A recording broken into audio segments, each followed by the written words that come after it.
Kuna ukweli mmoja ambao watu wengi hawataki kukubali.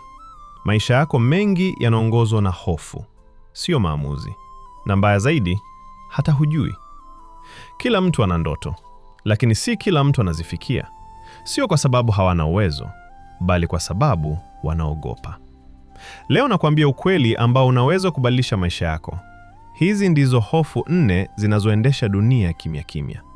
Hofu ya kwanza ni kuumia au kufa. Hii ni asili. Kila mtu anayo. Lakini tatizo sio kuogopa kifo. Tatizo ni hii hofu kukufanya usiishi kabisa. Unaahirisha mambo. Unaogopa kujaribu. Unaishi safe life. Lakini ndani umejaa majuto. Hofu ya pili, kukataliwa.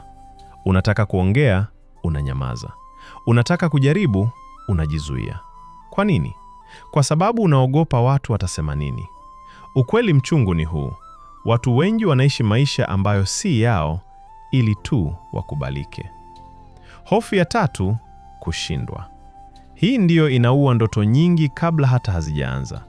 Una idea, una ndoto, lakini unajiambia, vipi nikishindwa?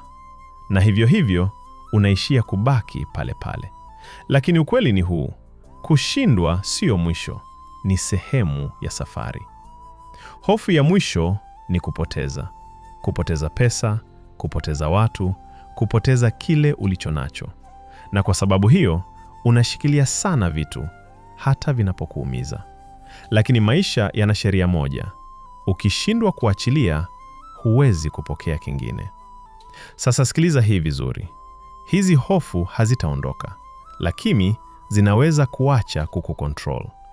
Tofauti kati ya mtu aliyefanikiwa na ambaye hajafanikiwa sio kutokuwepo kwa hofu, ni kuchukua hatua licha ya hofu. Swali sio unaogopa au huogopi. Swali ni hili: je, utaendelea kuishi chini ya hofu au utaanza kuishi maisha yako ya kweli? Chaguo ni lako.